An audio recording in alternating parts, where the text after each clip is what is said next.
kasih Pak Nenang yang sudah mengawali perkuliahan pada malam hari ini. Saya coba untuk eh, berbagi pandangan ya, berbagi pengetahuan yang terkait dengan kemarin kan baru memahamkan riset kuantitatif ya. Saya akan muk- eh, tiga sekaligus saja ya supaya nanti banyak di pertemuan-pertemuan selanjutnya lebih fokus kepada bagaimana menghasilkan paling tidak kan mini proposal ya, mini proposal untuk persiapan. Kalau yang di semester lain itu kan sudah di semester 3 ya. Ini kan semester 1 ya, ya Pak Nanang ya. Nanang. Ya, Kalau yang lain semester 3 itu ini mata kuliahnya sama, makanya kan sudah ditekankan kepada mini mini proposal. Nah, moga-moga ini juga ya bisa lah ya nanti bisa menghasilkan paling tidak gambaran tentang artikel ya, karya ilmiah artikel yang berbasis literatur review, kemudian juga gambaran tentang mini proposal ya. Jadi sebetulnya dua dua karya tulis ini bisa dilakukan secara bersamaan ya, membuat literatur review nanti hasilnya bisa dimasukkan menjadi bagian dari mini mini proposal. Jadi ada tiga eh, tiga jenis yang hampir hampir ini ya, hampir mirip gitu di dalam penelitian kuantitatif. Ini materi sudah belum ya Pak Nanang ya, sini ya, linknya ya. Saya kok agak lupa-lupa gitu. Udah belum link materi itu, link materi, link buku tuh, linknya link ada materi. di Udah grup ya, ya. Ada di grup ya. udah ada ya. Berarti udah pernah berbagi ya. Saya pernah share. Jadi ada tiga jenis riset kuantitatif yang mirip ya. Artinya ini sebetulnya kemampuannya eh, s- kalau paham pasti paham tiga-tiganya. Jadi ada yang dikenal dengan, nah saya buka dulu ya. Sayang waktunya gitu kalau ini dibahas sendiri-sendiri gitu. Lebih baik sekaligus kemudian nanti ke depannya kita bisa membahas komponen-komponen dari mini proposal. Karena kebanyakan yang di situ gitu, di apa, diimplementasi ya. Kalau pengetahuan itu kan bisa cepat lah ya. Sekali apa namanya, satu kali pertemuan saja mungkin bisa semua gitu. Tapi kalau implementasinya yang membedakan antara konsep dengan teori saja masih apa namanya keliru gitu, masih keliru gitu, membingungkan. Jadi saya memahami apa, kok bisa bisa nggak ini gitu, bisa nggak nyambung antara konsep dengan teori. Jadi ini ada tiga jenis yang sebetulnya bisa dikategorikan ya, satu rumpun gitu. Apa yang disebut dengan korelasional. Nah, ini yang disebut dengan korelasional. Jadi satu apa ya? Ibaratnya satu famili lah ya, satu famili. Ini ada eh, yang disebut dengan korelasi ya. Korelasi itu sebetulnya memang bisa, yang artinya bisa disebut dengan korelasi. Kemudian ada istilah korelasi simetris, ada istilah korelasi asimetris. Jadi kalau kita bisa korelasi, sebetulnya korelasi simetris. Tapi kalau korelasi asimetris berarti menunjukkannya kepada regresi. Nah, ini yang kedua. Nah, ini, jadi ada yang disebut dengan korelasi, itu sebetulnya korelasi simetris. Tapi kalau kita menggunakan nama regresi, jadi itu sebetulnya korelasi asimetris. Jadi satu ini ya, satu famili gitu. Nah, ini regresi ya. Ini sebetulnya korelasi asimetris. Ada juga yang menyebutnya korelasi kausal. Nah, kausal itu kan sebab ya. Korelasi sebab jadi ada prediktor, ada kriterium. Ada prediktor, ada kriterium. Maka dikenal dengan riset prediksi. Nah, gitu. Penelitian prediksi itu ya koreksi regresi atau dalam pengertian metodologinya korelasi asimetris. Tapi regresi itu lebih dikenal dengan terminologi statistiknya. Regresi itu analisis statistik untuk memprediksi pengaruh. Jadi baru memprediksi, bukan bukan apa namanya, bukan berbeda dengan eksperimen. Kalau eksperimen kan membuktikan. Kalau ini baru tahapnya memprediksi saja. Prediksi kan berarti belum belum terjadi gitu. Nah, jadi harus pahami. Nah, kemudian yang ketiga, ini mirip dengan regresi. Ya, ini yang disebut dengan analisis PET, analisis PET atau analisis jalur. Nah, jadi ini kelompok yang ketiga. Ya. Kelompok yang ketiga itu analisis PET. Nah, istilah analisis sendiri sebetulnya digunakan pada terminologi statistik. Tapi kalau di dalam metodologi maka disebutnya kan penelitian apa regresi yang sebetulnya dia bisa memprediksi variabel tidak langsung dan variabel langsung. Nah, jadi kalau regresi tadi itu prediksinya pada variabel langsung, antar variabel langsung. Tapi kalau yang PET analisis ini digunakan untuk memprediksi, nah prediksi lagi, memprediksi hubungan antar variabel baik langsung maupun tidak langsung. Nah, itu bedanya antara korelasi asimetris dengan analisis jalur atau PET analisis. Jadi kalau regresi tadi ya itu berkaitan dengan pengaruh langsung ya antar variabel, tapi kalau PET itu pada dua ya, bisa langsung bisa tidak langsung. Nah, ini yang saya sebut tadi sebetulnya ini satu satu keluarga ya. Satu keluarga dalam jenis riset korelasional. Nah, korelasi ya, bisa kembali ke ini dulu ke korelasi Gardner supaya bisa dipahami ya. Ini ya.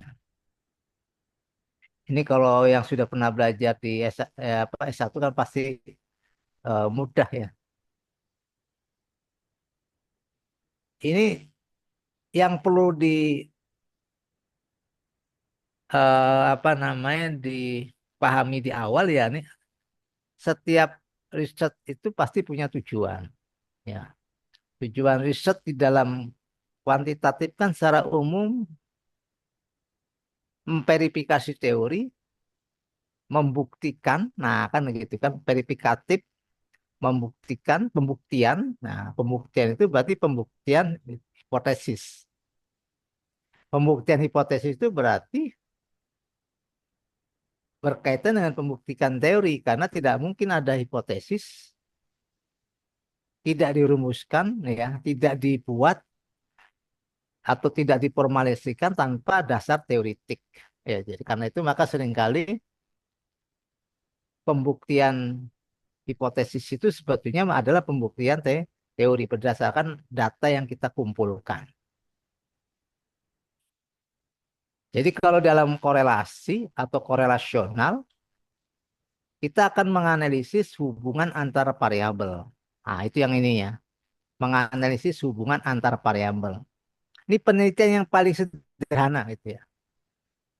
Tetapi memiliki implikasi yang sangat luar biasa. Nah, karena apa? Karena biasanya teori itu akan digunakan untuk menganalisis antar variabel.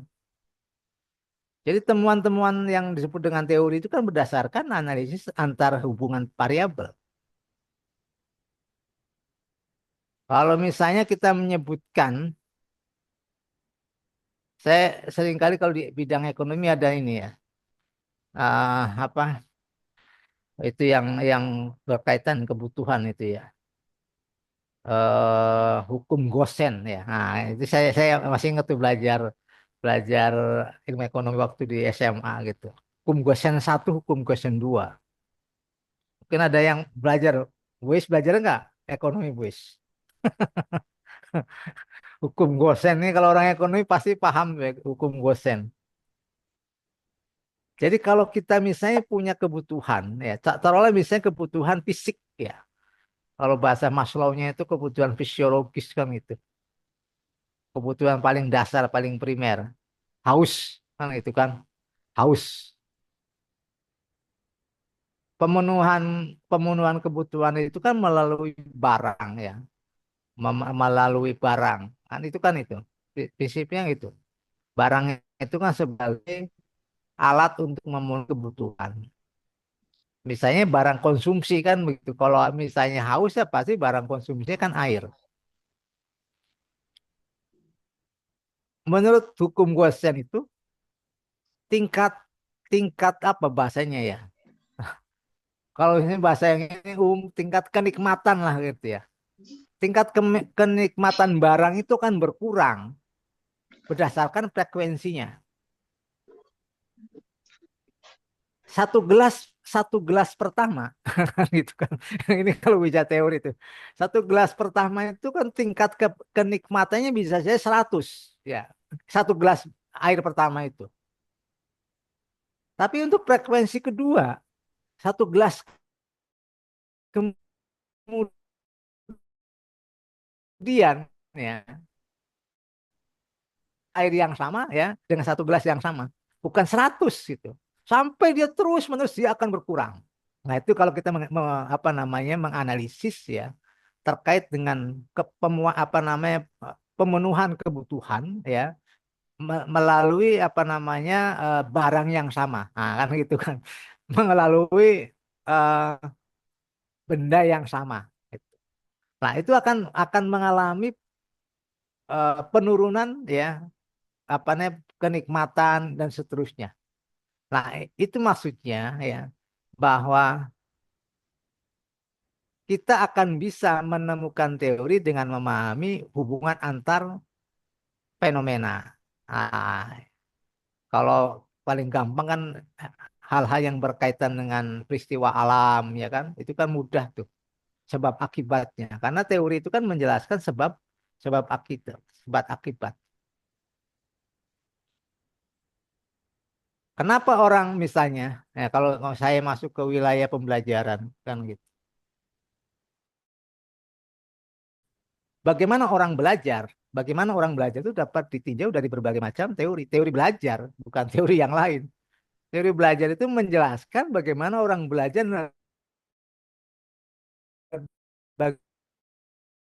bagaimana pembelajaran. Belajar dalam konteks misalnya hubungan antar orang kan gitu kan, hubungan antar orang, antar siswa dengan guru. Nah, itu kan bisa dipahami. Misalnya guru kalau misalnya dalam konteksnya behavioristik kan beda dengan konteksnya dengan teori sosial Bandura kan begitu. Teori sosial Bandura. Kalau teori sosial Bandura itu kan belajar itu jika, nah itu kan belajar itu terjadi jika pembelajar melakukan apa? Melakukan hubungan sosial, kan gitu. Itu terjadi pembelajaran tuh. Terjadi ada interaksi. Ketika ada interaksi, maka itu terjadi proses pembelajaran. Itu kalau konteksnya sosial, teori sosial Bandura. Tapi kalau misalnya kita menggunakan apa perspektifnya teori behavioristik, belajar itu kalau guru itu memberi, nah kan gitu bahasa ada orang lain yang memberi kepada pembelajar. Jadi ini pentingnya kita memahami apa teori berdasarkan hubungan antar fenomena atau antar variabel. Jadi korelasi itu sebetulnya menjadi dasar ya kita ketika kita menganalisis sebuah peristiwa berkaitan dengan peristiwa yang lain. Nah, jadi konteks dari korelasional itu adalah membuktikan. Nah, kan membuktikan ada atau tidaknya, ada atau tidaknya hubungan antar variabel. Ada hubungannya yang setara, yang simetris, ada hubungannya yang tidak setara. Nah, tadi yang disebutnya adalah asimetris. Jadi ada variabel yang apa namanya menentukan, ada variabel yang ditentukan. Kalau bahasanya itu ada variabel yang dipengaruhi, ada variabel yang mempengaruhi. Ada variabel yang mempengaruhi secara langsung, ada variabel yang mempengaruhi tidak secara langsung. Nah, itu dengan tiga pemahaman jenis penelitian yang berbeda. Jadi kalau kita hanya ingin membuktikan ada tidaknya hubungan korelasi antara peristiwa yang satu dengan peristiwa yang lain, maka kita cukup menggunakannya adalah analisis korelasi simetris. Tapi kalau kita ingin membuktikan ada tidaknya keterkaitan ya atau misalnya pengaruh suatu variabel terhadap variabel yang lain secara langsung, maka kita menggunakannya adalah analisis korelasi asimetris. Ada variabel yang terikat, ada variabel yang terikat, mengikat, bebas, terikat. Nah, gitu kan. Dependent, independent. Nah, kalau kita ingin mengetahui ada tidaknya variabel mempengaruhi langsung dan tidak langsung, maka menggunakan analisis jalur PET. Tuh. Nah, itu tiga jenis riset kuantitatif ya yang saya sebutkan itu sebagai satu famili, satu keluarga gitu. Ya, ini keluarga korelasional. Keluarga korelasional. Nah, nanti ada keluarga yang mirip ya, komparasional. Nanti ada yang disebut dengan ex post facto, ada kausal komparatif, kemudian ada eksperimen itu lagi tuh satu ini ya. Kalau analisis statistiknya itu sama gitu. Hanya memang bedanya biasanya eksperimen itu ya harus apa namanya berbeda dengan survei. Tapi itu bisa saja kita kalau menggunakan analisisnya dari yang sama. Oke, saya lanjutkan ya. Jadi ini kalau kita sebutnya korelasi ganda, berarti ada korelasi yang tidak ganda. Yang tidak ganda itu ya korelasi sederhana. Namanya sederhana. Keluarga sederhana, bukan berarti kan? Kalau ganda itu keluarga kaya. Nah, kayanya di mana? Lebih dari dua variabel. Jadi kalau menggunakan tiga variabel, empat variabel, ya kan itu yang kita kenal dengan korelasi ganda. Jadi nanti ada permasalahan yang sederhana, ya, ada permasalahan yang multi, ya, atau ganda. Nah, yang perlu dicatat adalah kalau kita ingin menggunakan korelasi ganda, perlu sekali memahaminya adalah ini variabelnya nih. Ini yang saya merah-merah ya. Ini merah-merah nih. Ini merah-merah itu variabel. Nah, variabel. Ini variabel lagi. Ini satu, dua, yang ketiga ya. Satu, dua, tiga, berapa? Empat. Tiga variabel. Yang ini dua variabel. Nanti bisa dianalisis bedanya apa nih? Yang satu nih saya buat ini aja dulu. Pakai nomor ya. Biar gampang menyebutnya. Nomor. Nah, ini saya menggunakan nomor nih. Nih, gedein agak besaran. Dua-dua kali ya. Oke, ya. Jadi satu dua itu dua variabel, kemudian tiga dan empat itu tiga variabel dan empat variabel. Ini saya merahkan motivasi kerja, nah, budaya kerja, wawasan tentang keselamatan, ya, wawasan tentang keselamatan, tiga, kemudian yang keempat kepuasan kerja. Oke, ya. Ini kata kuncinya nih. Kata kuncinya adalah menguji. menguji korelasi ya, menguji hubungan antara jenis kelamin dengan ekskul, menguji korelasi ya hubungan pendidikan orang tua dengan pola asuh, menguji kedisiplinan belajar dengan bla bla bla ya. Jadi semuanya menggunakan kata menguji. Menguji itu kan artinya bisa bisa dalam pengertian mengetes ya. Mengetes itu berarti terkait dengan ada tidaknya hubungan, ada tidaknya hubungan korelasi, sorry, ada tidaknya hubungan atau korelasi antar variabel. Membuktikan bisa ya, tapi prinsipnya menguji. Berarti kalau menguji ada yang di ini, yang dibuktikan itu. Nah, ini yang perlu di ya. Jadi ini ada istilah korelasi dua variabel, ini berarti korelasi sederhana. Korelasi sederhana, ya kan? Ini juga sederhana. Nah, yang ketiga dan empat ini kategorinya adalah korelasi ganda.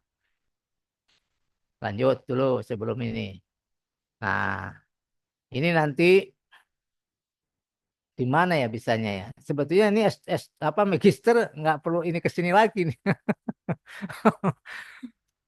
Ya, boleh. Oh, ini nggak perlu ke sini lagi. Saya sebetulnya nggak enak kalau menjelaskan yang ini. Kalau Oh, menjelaskan apa itu variabel, saya kira cukup ya. Nanti bisa dikomentari lah. Ah, ya, ini saya contohkan ini sebetulnya berkaitan dengan kepentingan statistiknya ya. Kepentingan statistik.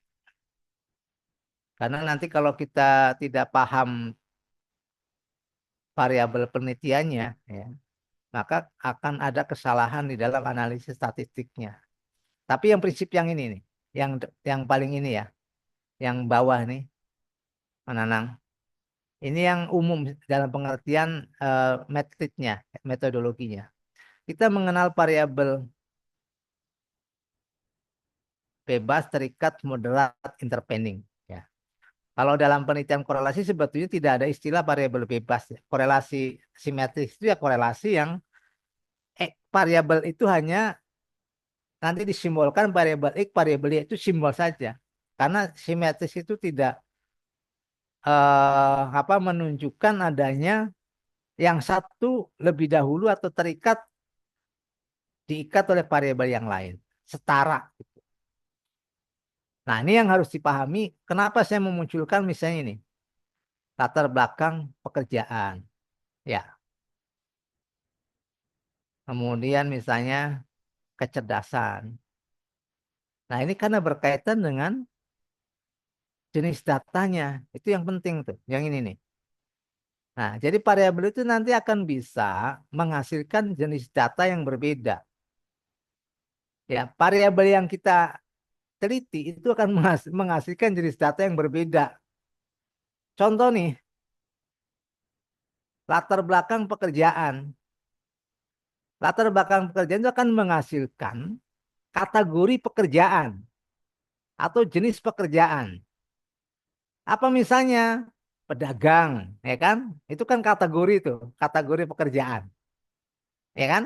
ASN, pegawai swasta, itu akan menghasilkan kategori jenis pekerjaan. Kemudian ini latar belakang pendidikan. Nah, ini juga akan melahirkan yang disebut dengan kalau ada yang menyebutnya adalah tingkat pendidikan, ya kan? Tingkat pendidikan tingkat ingat bukan bukan ini, bukan jenis ya, tapi tingkat pendidikan. SD lebih rendah dari SMP, SMP lebih rendah dari SMA, SMA lebih tinggi dari SMP, SMA lebih rendah dari S1 dan seterusnya itu tingkat.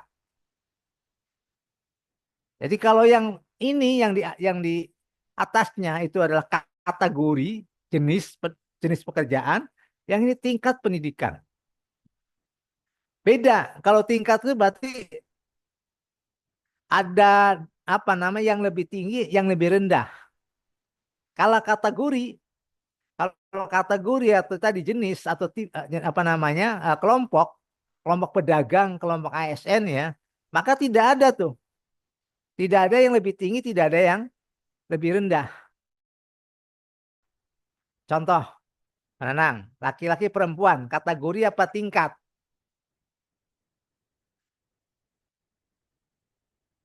Nanang, Saya laki-laki perempuan, kategori apa tingkat?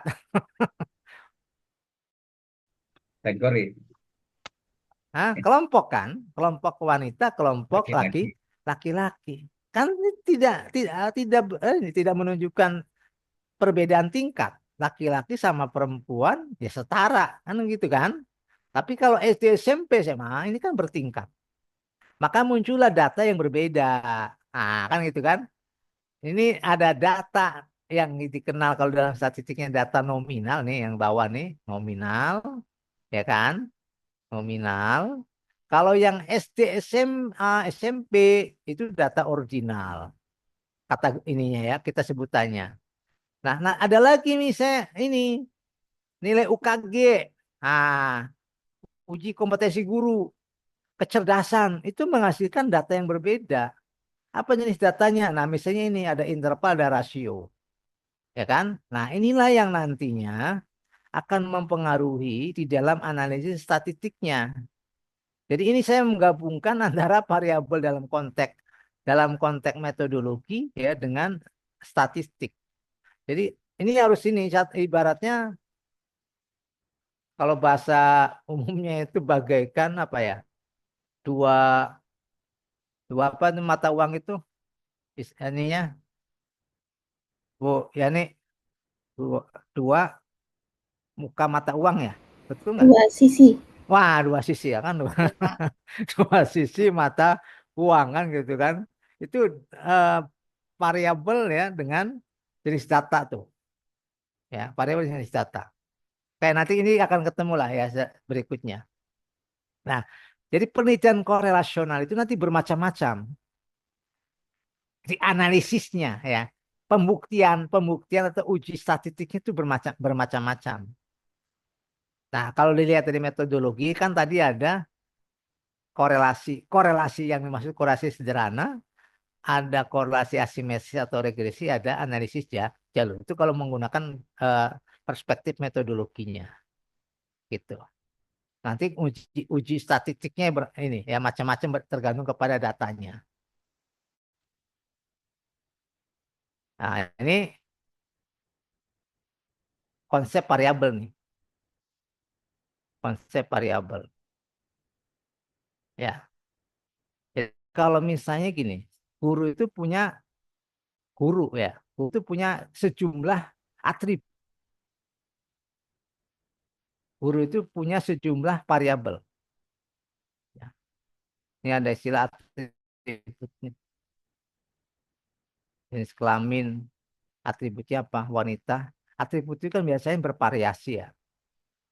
Ya, atribut itu kan biasanya bervariasi. Wanita, pria, ini atribut dari apa? Atribut dari jenis kelamin. Nah, jenis kelamin inilah yang disebut dengan variabelnya. Jenis kejahatan, nah kan itu kan jenis kelamin atribut. Variabel variabel makhluk, atributnya apa, Pak Nanang?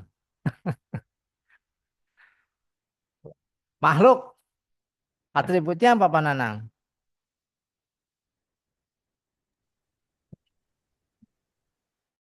Wes, apa variabel atribut dari makhluk?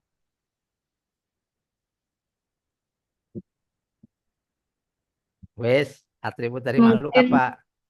Hah? hewan, tumbuhan, Nah, terus hewan, tumbuhan, manusia seperti itu, Bapak. ya pokoknya selain Allah kan ya. Ya enggak, selain Allah kan gitu. Ada jin, ada setan misalnya kan. Itu kan itu makhluk tuh atributnya. Jadi nanti setiap setiap apa variabel itu akan memiliki sejumlah atribut atau variasi. Variasi. Nah, konsep itu sepanjang dia tidak punya variasi, tidak bisa disebut variabel. Nah, jadi ada konsep yang tidak punya punya variasi kan itu. Jadi variabel itu cirinya adalah konsep yang bervariasi, punya atribut yang bervariasi, punya atribut yang bervariasi. IQ itu kalau bahasa umumnya itu kan dia punya klasifikasi. Klasifikasinya misalnya ada kecerdasan rata-rata, ada kecerdasan di bawah rata-rata, ada kecerdasan di atas rata-rata, ada kecerdasan cerdas, ya, betul kan? Di atas cerdas, misalnya eh, apa? Di atas cerdas itu, bu, Jenius, jenius nah lah. jenius, ya kan? Jenius gitu. Itu kan klasifikasi. Nah, skornya ada kan? Kita bisa membuat klasifikasi karena ada skornya. Jadi kalau klasifikasinya itu ordinal, ya kan bertingkat ordinal, tapi skornya itu yang kita sebut dengan data interval. Itu yang harus dipahami gitu. Nah, nanti kita akan menemukan variabel yang berkaitan dengan misalnya perbedaan datanya. Nah, ini ada istilah lagi konstruk ya. Ada variabel, ada konstruk gitu. Ini yang sering kali juga kalau yang di apa penelitian kuantitatif pasti bisa memahami apa konstruknya, apa variabelnya. Jadi memang kalau konstruk itu biasanya lebih umum ya. Konstruk itu lebih umum baru nanti atau lebih ini, lebih spesifik lagi gitu. Umumnya memang konstruk itu lebih abstrak ya. Abstrak konstruknya baru nanti turunannya kepada variabel yang bisa terukur. Itu yang nanti bisa ini. Nah, ini beberapa istilah ya. Nah, saya lanjut biar ini biar ini apa bisa membahas yang lain. Nah, ini gambarannya. Ini 3 variabel. Ini hanya simbol ya, X1, X2, Y simbol. Karena ini hubungannya hubungan simetris. X1, X2, gitu. X1 ini jangan sampai di misalnya X1 dengan X2 bisa nggak? Terserah itunya. Terserah kita mau buat konstelasinya gitu. Kalau kita ingin misalnya menguji X1, X2 emang enggak gitu. Sepanjang ada dasar dasar teoretiknya. Misalnya minat dengan apa? Dengan motivasi kan berimpitan ya, berimpitan. Nah, banyaknya variabel itu akan menentukan banyaknya pertanyaan. Itu aja ya. Banyaknya variabel akan menentukan banyaknya pertanyaan. Banyaknya pertanyaan akan menentukan banyak hipotesis gitu.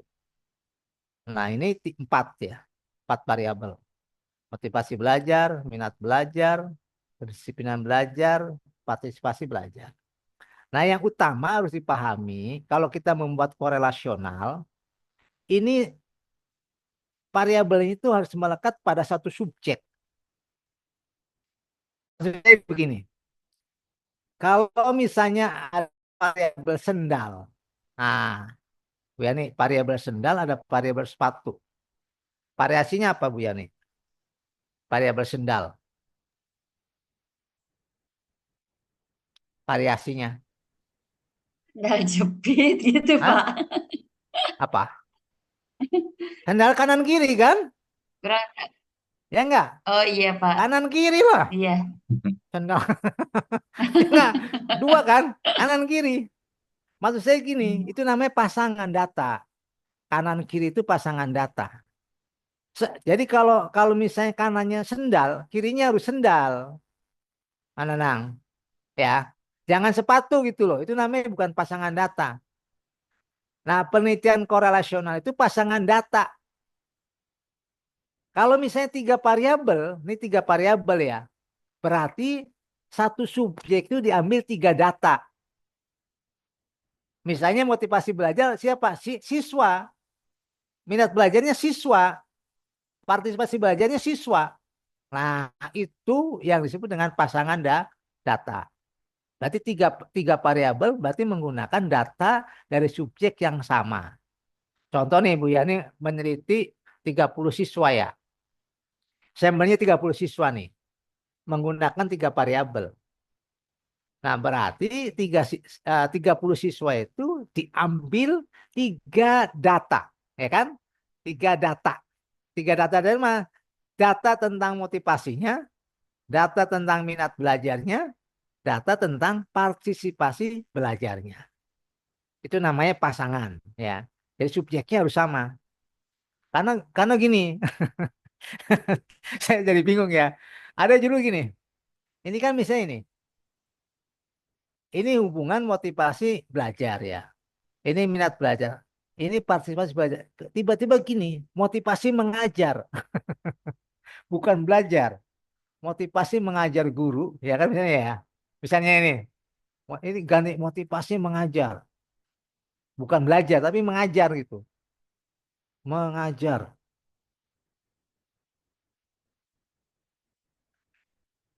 motivasi mengajar. Kalau misalnya motivasi mengajar. Ini mana? Ish, ini saya kepakainya pakai ini sih. Nih, keyboard tempelan ini kadang-kadang ini. Motivasi mengajar. Kalau mengajar siapa? Wele. Subjeknya siapa Wele? Kenapa Pak? Motivasi mengajar subjeknya siapa? Guru. Ya iya. Ini adalah variabel guru kan ya? Ya kan? Belajar Iya. variabelnya siapa? Belajar. Murid. Murid kan? Partisipasi belajar berarti murid. Ini maksud berarti ada dua apa? Dua subjek.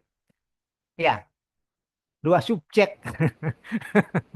Dua subjek itu berarti kan bagaimana kita bisa ya kan apa namanya mengambil data dengan unit yang berbeda. Ah, nanti ada istilah unit analisis. Dalam kuantitatif itu ada unit analisis. Unit analisis itu subjeknya siapa, populasinya siapa, sampelnya siapa. Jadi kalau misalnya kita menggunakan dua subjek, kan bingung. Ini apa unit analisisnya?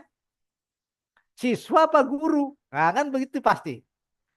Unit analisis kalau dalam pengukuran satuannya apa? Apakah misalnya satuannya misalnya sentimeter, tapi tiba-tiba ada yang kilogram, kan nggak ketemu. Jadi kalau sentimeter, sentimeter semua. Itu namanya unit analisis. Jangan sampai yang dua variabel itu menggunakan satuannya misalnya sentimeter, kemudian satu lagi on. Nah, itu kan berat ya. Yang satu berat, yang ini apa? Jarak gitu loh. Nah, ini artinya kita harus bisa memahami siapa subjek yang kita teliti. Populasinya siapa? Itu biasanya di dalam kuantitatif itu harus jelas populasi dan sampelnya sehingga nanti satuan unit analisisnya yang kita pakai ya kan sesuai. Apalagi kalau misalnya kinerja guru, semuanya guru, ambil tuh. Kepala sekolah, kepala sekolah. Nah, itu tentang populasi. Jadi kalau kita menggunakan memilih variabel, pasti pertanyaannya adalah ini variabel siapa ya? Subjeknya siapa? Nah, itu pasti akan menunjukkan kepada populasinya siapa penelitian ini.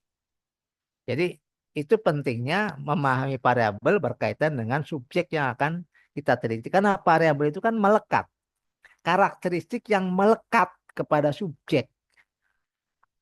Variabel itu konsep yang dapat diukur. Dapat diukur itu artinya apa? Ada alat ukurnya.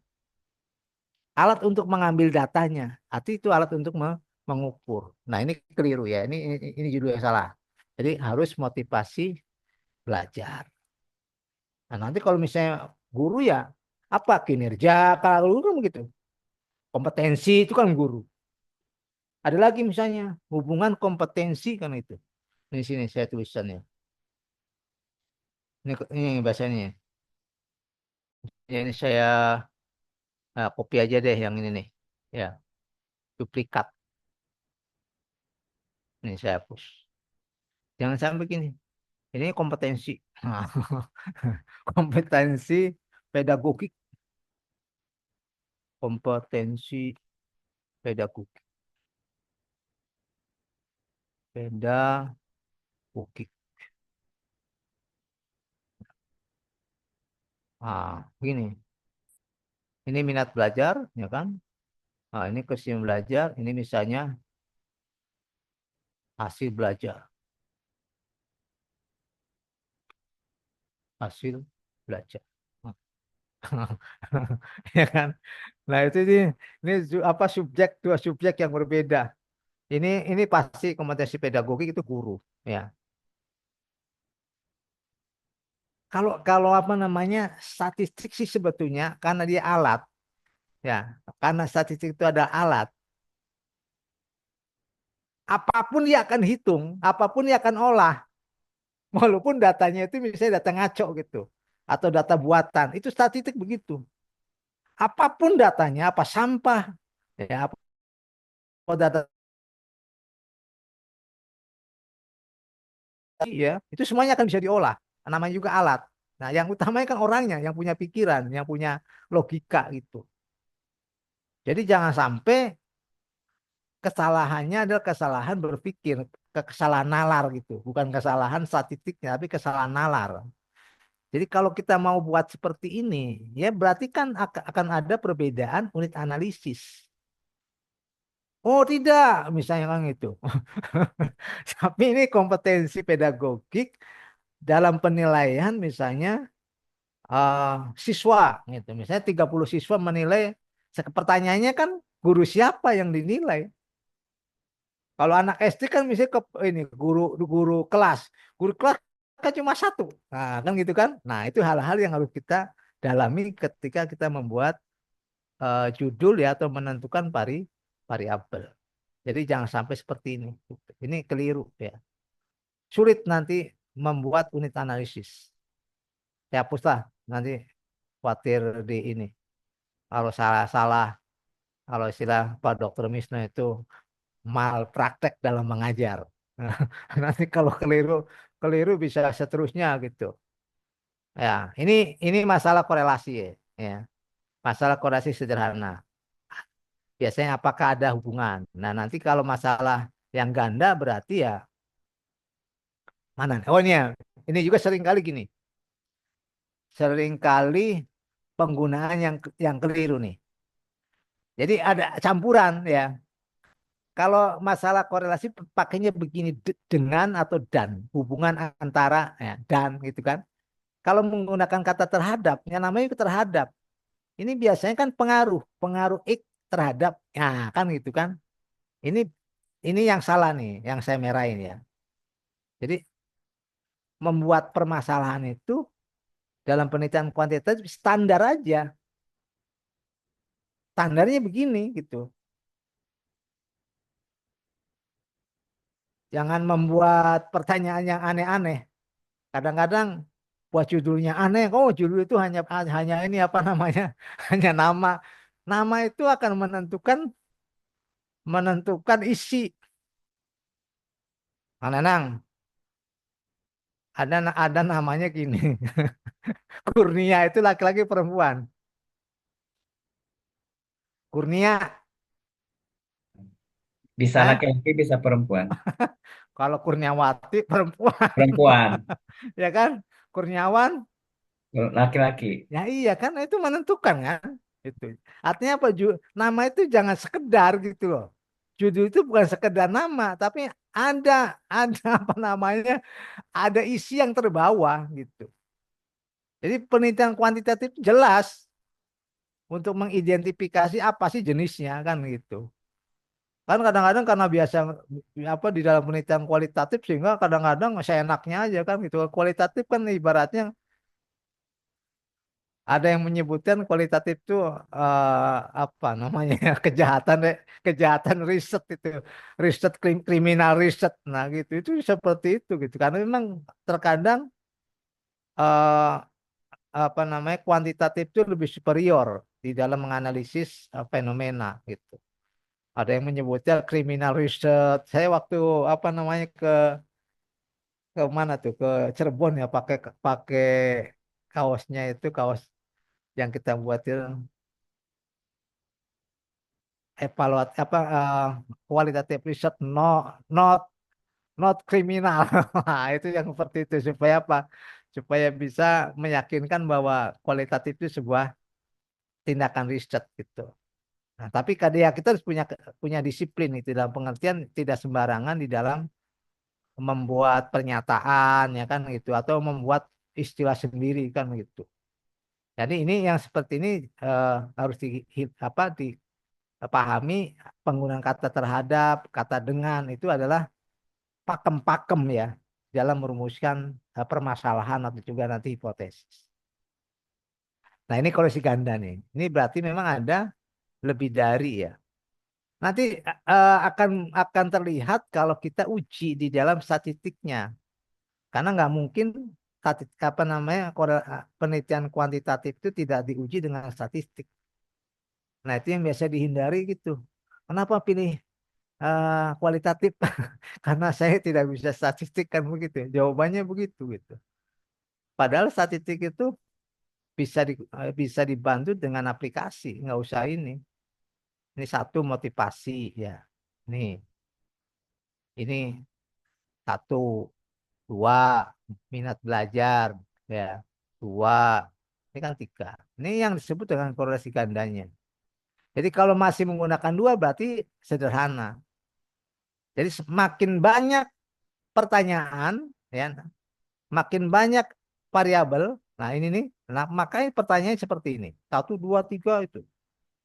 Tuh, ya. Ini kalau menggunakan misalnya empat variabel, ada menghasilkan tujuh tuh. Ya, tujuh pertanyaan. Tujuh pertanyaan berarti tujuh hipotesis. Tujuh hipotesis berarti tujuh pengujian. Ya, makin banyak hipotesisnya, makin banyak pengujiannya, makin banyak kesimpulannya. Nah, kalau magister berapa? Magister layaknya ya ganda. Makanya saya di sini ajarin yang ganda gitu. Berapa tiga? Ya paling tidak minimal tiga kan gitu. Minimal begini. Empat lebih bagus. Nah, empat begini kan. Ini langsung semua nih. Pengaruh hubungan langsung. Hubungan langsung ya. Nah, tuh. Sederhana. X sama Y sederhana. X2 dengan Y sederhana. X3 dengan Y sederhana. Yang ganda gini. X1, X2 dengan Y ganda. X1 dengan X3 dengan Y ganda. Ya, ini ada pertanyaan sederhana, ada pertanyaan ganda. Nah, ini hipotesisnya nih. Jadi hipotesis penelitian ingat, hipotesis penelitian bukan hipotesis statistik. Harus dibedakan antara hipotesis penelitian dengan hipotesis statistik. Kalau hipotesis penelitian pakai apa? Pernyataan. Ini jawaban nih. Jawaban apa? Jawaban dari pertanyaan. Tapi ini belum tentu benar. Nah, karena itu perlu dibuktikan.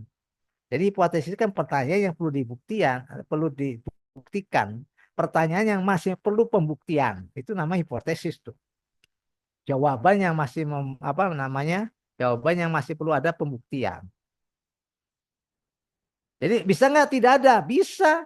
Misalnya saya ini tidak ada nih. Tidak ada. Kenapa saya buat tidak ada? Tadirmi. Ya, Ustaz. Kenapa saya buat tidak ada? Karena hasil analisisnya tidak ada, hasil Nah, pengujiannya tidak ada hubungan. ini masih hipotesis belum dibuktikan. Kenapa saya buat tidak ada? Bukan bukan hasil pembuktian. Oh, benar. Hipotesis kan? Karena teorinya Karena teorinya emang kayak mengarahkannya gitu ke itu. situ. Iya, Ya, praduganya teorinya. seperti itu Ustaz, Iya, ya. betul. Teorinya tuh mengarahkannya ke situ. Jadi kita jangan membuat hipotesis yang bertentangan dengan teori. Jadi kalau teori mengarahkan tidak ada, ya kita sebut tidak ada. Nah, itu namanya jawabannya begitu. Tinggal nanti diuji betul nggak tuh? Ya, Ya. hipotesis kita betul tidak. Nanti kan hipotesis itu berarti ada yang kita terima, ada yang kita tolak. Kenapa ditolak? Cari jawaban. Cari jawaban dari mana? Analisis itu apa namanya dari penelitian-penelitian yang sebelumnya. Jadi penelitian kita itu jangan sampai apa ya ibaratnya itu terisolir gitu loh. Ya, terisolir dengan penelitian-penelitian yang lain. Disitulah letaknya untuk bisa menganalisis ya apakah hipotesis kita itu misalnya selaras dengan temuan sebelumnya, kan gitu kan? Kalau selaras seperti apa itu kan ada di dalam pembahasan tuh. Kalau bertentangan kenapa? Ya, jadi bisa saja hipotesis kita diterima, ya kan? Atau juga ditolak. Nah, maka itulah perlu kita menggunakan temuan penelitian lain, ya kan, untuk sebagai bahan pembahasan, sehingga kita tidak terisolir ya hasil penelitian kita. Nah, itu pentingnya memahami nanti penelitian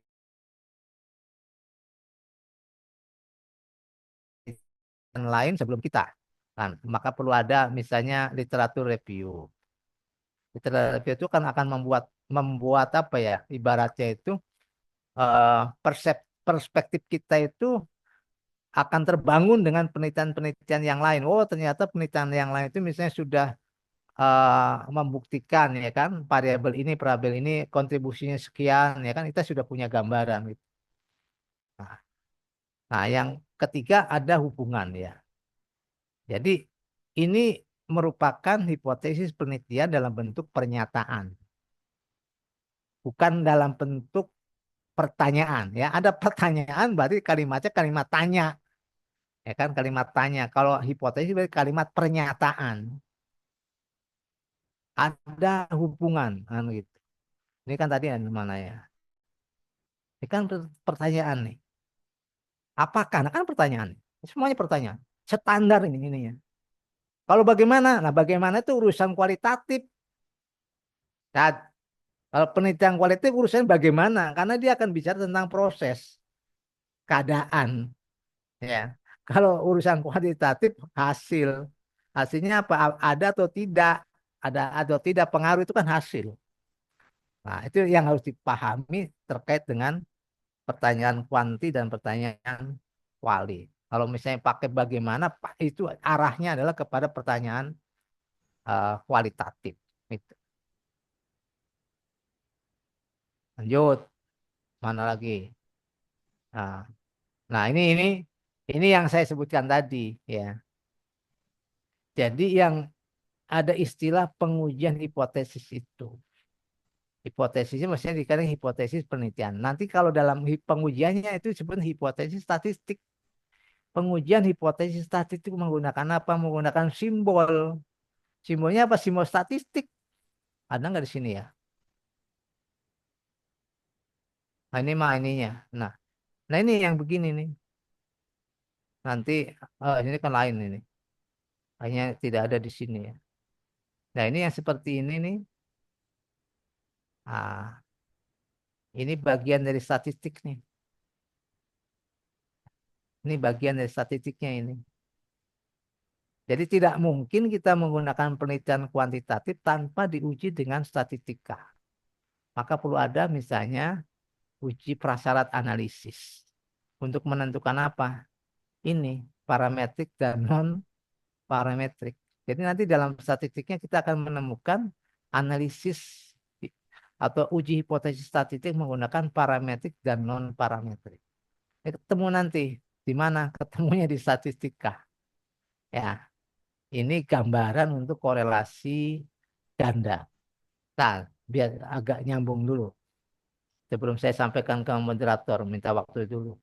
Saya masuk ke regresi. Ini regresi sebetulnya kalau bicara tentang pengaruh, artinya apa? Ini sebetulnya tidak lanjut atau kelanjutan riset simetris ya. Setelah ada misalnya ada korelasi, nanti di dalam analisis statistik ada ininya, ada indeks korelasinya. Baru kita bisa menguji ada tidaknya pengaruh. Karena itu seringkali regresi itu adalah lanjutan dari korelasi. Nah, dalam pengujiannya itu akan berbarengan.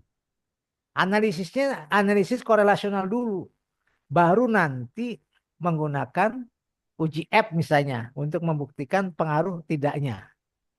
Jadi nanti akan muncul berapa korelasinya dalam setiap ini, dalam setiap pengujian regresi. Ya, korelasi itulah yang kemudian kalau misalnya tidak ada korelasi, kalau tidak ada korelasi sudah nggak usah dilanjutkan dengan uji pengaruh. Namanya juga tidak ada korelasi. Oh, korelasi rendah, pasti pengaruhnya rendah. Oh, korelasinya kuat. Nah, baru tuh korelasinya bisa kita asumsikan juga kuat. Nah, itu sehingga regresi itu sebetulnya adalah kelanjutan dari analisis korelasional. Ya. Tapi memang seringkali disebut dengan riset prediktif. Ya. Riset prediktif. Prediktif berarti kan memprediksi. Nah, ini biasanya simbolnya ini. Kalau simbol korelasi ini simbol korelasi sebetulnya. Jadi tadi saya menggunakan apa panah itu untuk memudahkan saja. Tapi kalau ini X terhadap Y, pengaruh X terhadap Y, ini namanya regresi. Ini yang berbeda ya. Jadi ini nih, yang pakai apa agak melengkung itu korelasi, simbol korelasinya. Tapi kalau yang pakai panah, ini ada benul panahnya, ini adalah simbol regresi. Nah, ini X mempengaruhi Y. X1 mempengaruhi X2, X2 mempengaruhi Y. Artinya apa? Pengaruh X1 tidak langsung kepada Y. Kalau ini langsung nih. Oh, misalnya kayak gini nih. Nah, misalnya kan. Apa? Begini, misalnya kan. Ini. Kemudian kita bikin lagi. Ya, bikin lagi misalnya ini saya copy. Ya, ini nih. Kan bisa begitu kan. Ya. Nah, ini nanti beda kalau yang ini nih. X1, X2, XY. Ini namanya bisa disebut dengan bukan regresi, tapi apa? PET. Ya, ini PET nih. Jadi ini sebetulnya tadi PET. Ya, ini PET yang tadi nih kayak begini. Jadi ini ada tiga jenis penelitian kuantitatif yang berbeda. Nah, ini tidak perlu lagi saya buat ini ya. Tapi bisa saja tadi ya. Misalnya kalau bentuknya seperti tadi, kita bisa menguji pengaruh langsung X1 ke Y. Jadi ini bisa saja disebut dengan PET yang ini. Jadi yang ini korelasi sederhana, korelasi korelasi simetris, ini korelasi asimetris atau regresi, ini adalah analisis jalur yang ketiga. Nah, ini tiga ya. Kenapa jalur? Karena ada pengaruh tidak langsung. Kalau ini regresi pengaruh langsung. Itu untuk membedakannya. Nah, ini kan seperti ini ya. Ini bisa saja kalau saya buat, nah ini kalau misalnya ada ini nih, ya, ini ke sini, mana ini? Oh, nggak, nah ini misalnya, ya kan, kemudian ini ke sini, kan gitu kan, ini ke sini, nah, kemudian ini ke sini nih, tuh, ini, kan, ini seperti konstelasinya. Nah ini PET, ya, ini analisis PET, ini jalur nih, jalur. Kenapa jalur? Karena ada yang tidak langsung. Ini ada istilahnya kalau kalau di sini prediktor, prediktor itu X, kriterium Y. Variabel terikat, variabel terikat Y, variabel bebas X. Variabel kriteriumnya Y, variabel prediktornya X. Kalau yang ini namanya variabel eksogen, nah kan variabel eksogen yang mempengaruhi. Variabel eksogen mempengaruhi variabel endogen. Apa endogennya? Motivasi, hafalan. Endogen. Motivasi sekaligus juga eksogen. Kenapa eksogen? Karena mempengaruhi hafalan. Yang pasti endogen adalah hafalan. Nah, ini variabel endogen. Nah, itu dua istilah yang biasa digunakan di dalam analisis jalur. Variabel eksogen, variabel endogen, ada variabel mediating ini ada variabel eksogen sekaligus endogen. Eksogen bagi hafalan, ya, endogen bagi kompetensi pedagogik dan lingkungan sosial. Nah, ini jalur, ya. Mana lagi? Nah, oh ini kalau nggak salah punya ini ya, kelompoknya. Ini contoh contoh judul dari kelas yang lain ya. Ini dia membuat judul seperti ini nih. Ya, ini ya nanti bisa di inilah ya. Kelas kelasnya Bu Is bisa nanti menyiapkan saja ya. Nanti kita analisis judulnya masuknya kemana gitu. Mau kualitatif, mau kuantitatif ya kan? Apakah mau banyak tuh. Oh, nah, ini judulnya ada beberapa orang ini. Ini aja deh biar muat. Biar Buya nih nggak bisa ngeliat. Oke, biarin. Nah, tuh ya. Ini kalau kalau apa regresi begini, beda ya. Beda pengujiannya. Maka ada istilah ini namanya Y prediksi. Y prediksi, Y topi atau Y hat kalau bahasa Inggrisnya. Y topi. Ini namanya konstanta. Kenapa? Oh, sorry. Kenapa ini kelanjutan dari korelasi? Karena ini menunjukkan korelasi nih. Ini indeks korelasi nih. Indeks korelasi. Ini indeks korelasi. Ini indeks korelasi. Ah, indeks korelasi kali skor. Indeks korelasi kali skor. Misalnya ada berapa variabel. Ini kan dua variabel nih. Variabel Y sama variabel X. Ini konstantanya. Ya, ini errornya. Jadi ingat, ini namanya prediksi. Ya, prediksi pasti punya error. Maka muncul di sini ada errornya. Nah, ini error nih. Error itu berarti ya akan melengkapi kalau misalnya prediksinya 150, ya kan? Persamaannya tambah error. 150. Errornya berapa? Errornya tergantung itu nanti di ini dihitung itu errornya itu. Ini persamaannya ya, namanya iya prediksi sama dengan konstansa ditambah ini menunjukkannya tambah itu sebagai korelasi positif. Korelasi ditambah indeks korelasi kali skor X ditambah error sama dengan Y prediksi. Nah, ini persamaan nih. Persamaan regresinya ini. Ini persamaan regresi untuk apa? Regresi ganda. Kalau ini regresi sederhana. Ya, model regresi atau persamaan regresi. Y hat, Y topi. Nah, pengaruh. Nah, kan dengan ini. Pengaruh. Ingat, pengaruh lingkungan. Ini kata yang pokoknya ini. Pengaruh. Jadi kalau yang korelasi kan nanya hubungan. Kalau ini pengaruh menggunakan kata pengaruh. Yang penting ya.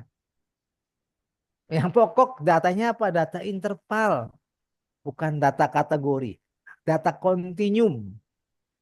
Jadi jangan sampai misalnya gini, pengaruh gaya kepemimpinan kepala sekolah. Nah, kan gitu kan. Pengaruh gaya kepemimpinan kepala sekolah dan misalnya komunikasi skill ya kan terhadap ya kan gitu kan terhadap apa tuh kinerja kepala sekolah misalnya. Nah, itu keliru karena apa gaya kepemimpinan itu bukan data interval, tapi dia data kategori. Jadi tidak bisa dianalisis dengan regresi. Bisa dianalisis dengan apa?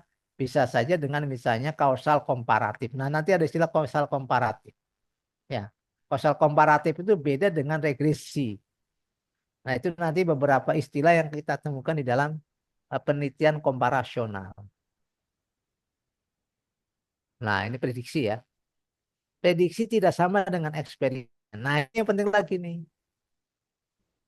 Prediktor itu adanya pada penelitian regresi. Tapi kalau eksperimen adanya adalah variabel treatment. Variabel prediktor itu adanya regresi. Tapi kalau di dalam eksperimen namanya disebut dengan variabel treatment. Variabel treatment, variabel dampak. Prediktor versus, ya kan itu kan. Prediktor versus kriterium. Nah, kriterium itu apa? Y. Prediktornya apa? X. Gitu. Pengaruh pemahaman ibadah. Nah, ini namanya datanya data nominal. Data interval ya, data interval. Media audio. Nah, ini sebetulnya adalah variabel di luar subjek. Ya. Jadi kalau kita ingin menggunakan eksperimen, pasti variabelnya di luar subjek. Contoh ini nih, penggunaan media audiovisual misalnya. Ya, pengaruh penggunaan media audiovisual terhadap pemahaman produk halal misalnya. Ya, itu kan itu media audiovisual di luar subjek. Itu variable treatment. Pemahaman produk halal itu adalah variabel yang melekat pada subjek. Jadi biasanya kalau eksperimen ada variabel di luar subjek satu ya atau dua terserah, kemudian variabel yang melekat pada subjeknya. Jadi variabel yang di luar subjek itu adalah yang di treatmentnya ya, yang di treatment. Kalau misalnya guru kan banyak media, kemudian metode kan gitu kan. Nah ini ya yang saya sebutkan di awal. Jadi ada istilah korelasional asimetris itu regresi ya, disebut juga dengan riset prediktif ya. Maka ada istilah prediktor, ada istilah kriterium. Datanya harus apa? Datanya harus interval atau rasio. Seperti apa? Nanti ketemu di statistika. Nah, statistik udah dapet tuh Bu ya? Bu ya nih. Simetri sama, statistik ada. Dulu di S1 ya Pak ya, tapi udah lupa lagi karena sudah Bukan, lama. yang sekarang. Belum Pak, belum. Oh, belum. Belum ya. Oh, nanti ini ada di istilahnya di statistik ya. Jadi istilah prediktor kriterium itu adanya di metodologi. Measure ya.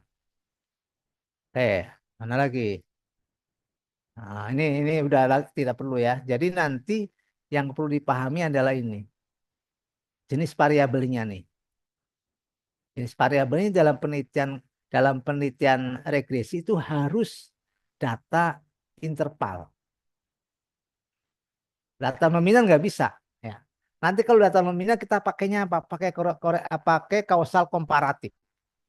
Ya, kalau misalnya gini, pengaruh ini. Kemarin saya di mana contohkan ya? Oh di S1. Di S1. Ini saya begini nih. Saya ambil ini. Nih, istilahnya bukan sergur ya, sertik ya Bu ya. Bu ya nih. Sertik apa sergur? Cerdik Pak. Sertik ya. Mana tadi? Misalnya saya buat begini. Status pengaruh.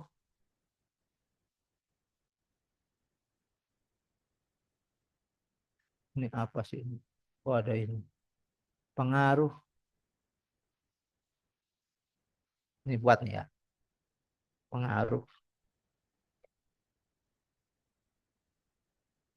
pemberian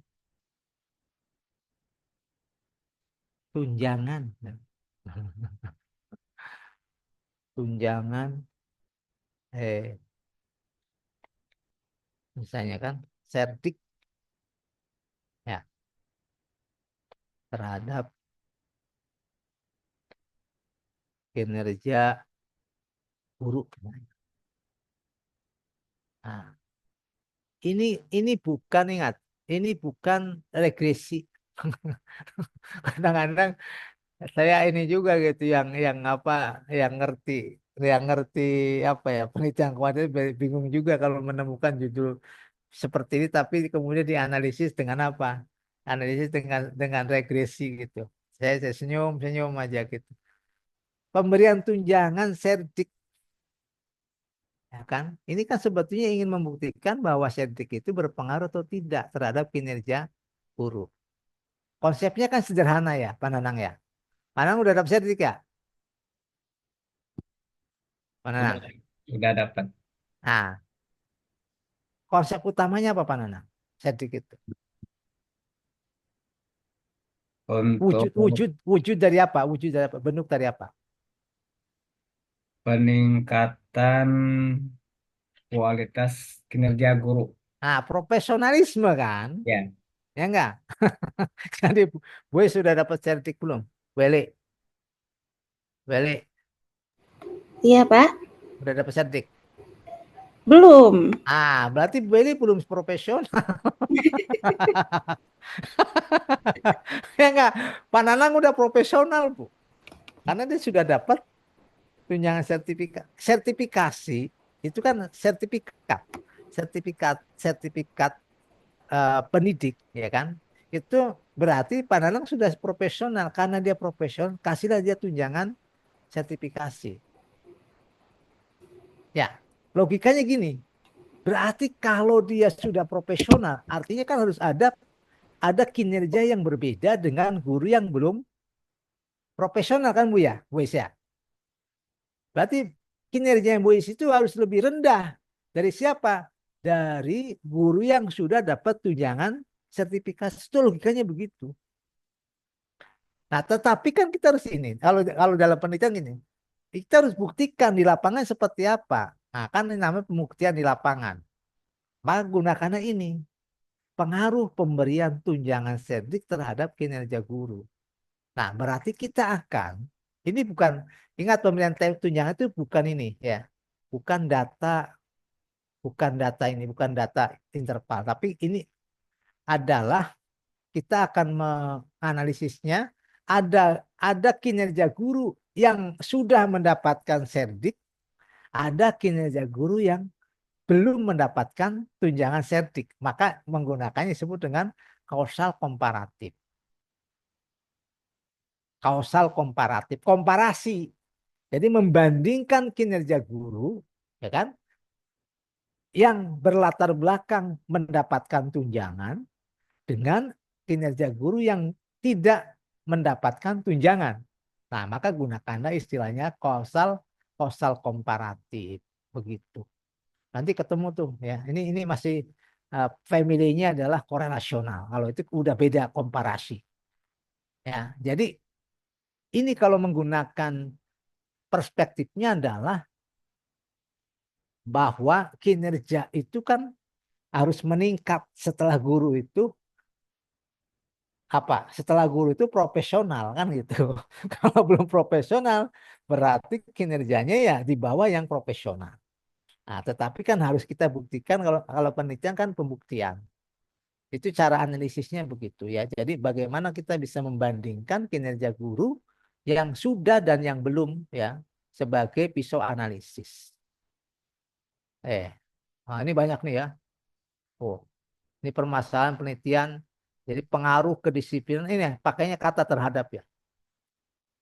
Jadi jangan sampai dan, pokoknya pakainya ini aja terhadap itu menjadi kadang-kadang digabung lagi. Apa ya? Digabung hubungan antara ini terhadap kan gitu kan hubungan antara nah itu seringkali begitu gitu karena tidak bisa membedakan itu penelitiannya korelasi simetris atau asimetris gitu ya ya ini jadi seperti ini hubungan variabelnya ya ini bisa saja ingat bisa saja variabelnya sama tetapi konstelasi hubungan antar variabelnya berbeda. Yang kalau misalnya korelasional hanya hubungan.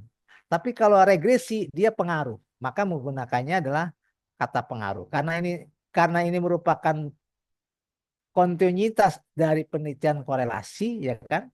Dari yang hubungan berarti kita kemudian mencari pengaruh. Berapa pengaruhnya? Berapa kontribusi variabel X-nya ya kan, terhadap variabel Y. Nanti kita akan menghitung yang namanya koefisien determinasi. Koefisien determinasi itu biasanya disebut dengan kontribusi variabel X terhadap variabel Y. Gitu. Oke, ini bla bla bla bla. Ini beberapa contoh ya. Nanti ada prasyarat. Nah, kan ada ini udah. Ini plus sama statistik nih. Tahu saya kok bisa memasukkan ini ya. Ini apa namanya? Pengujiannya gitu. Satu lagi. Satu lagi nih. Atau saya ini dulu sampai sini dulu. Dan saya serahkan dulu ya ke Ustadz. Ini udah 9:30 soalnya khawatir nggak ada sempat Boleh, boleh, Pak. pertanyaan. Ya, Mangga. ya. Terima kasih kami ucapkan kepada Bapak Dr. Hasan BCMPD yang telah menyampaikan materi tentang kolerasi ganda ya. Sangat menarik sekali walaupun masih kita masih bingung ya dalam menentukan yang tadi yang disampaikan itu.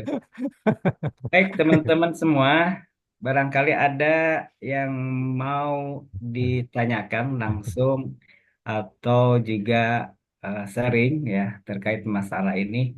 Kami persilakan kepada teman-teman semua.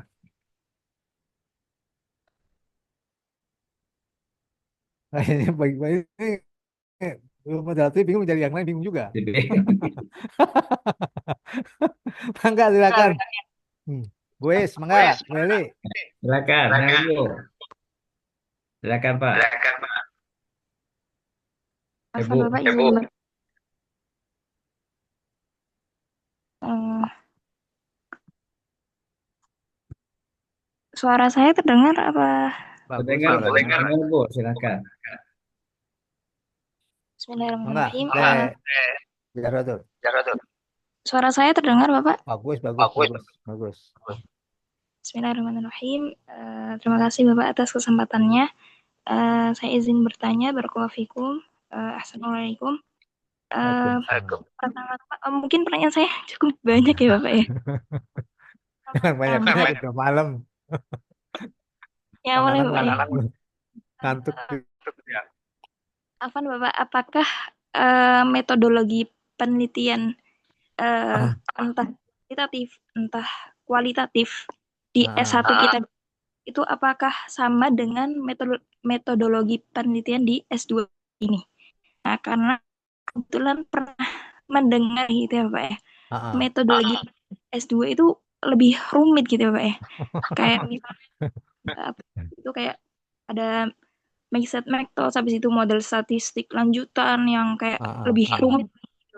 Iya. Sehingga katanya itu bisa menghasilkan gagasan ilmiah baru dan lebih apa ya, lebih ilmiah lagi dan lebih signifikan gitu Pak.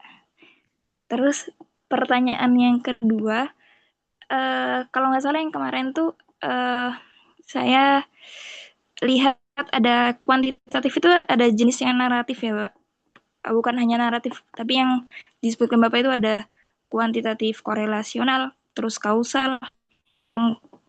Itu tersebut, jenis-jenis tersebut tergantung dari judul kita yang mau kita ambil, ya Pak.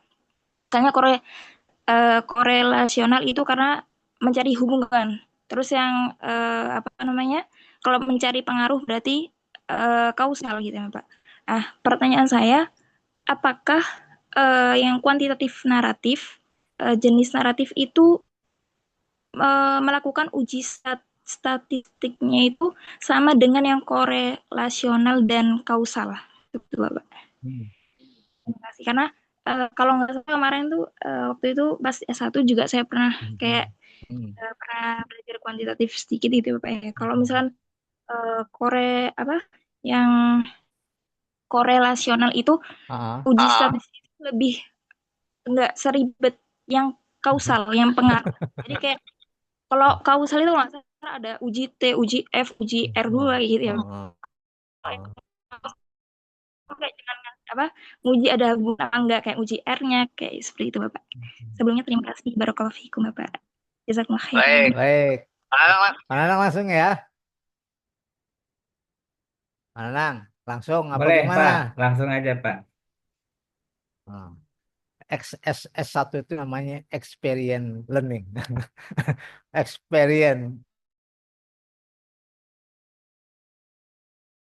Jadi skripsi Ya, itu kan saya sebutnya itu eh, apa namanya akademik akademik eh, apa sih latihan, bukan latihan ya, akademik experience, pengalaman akademis.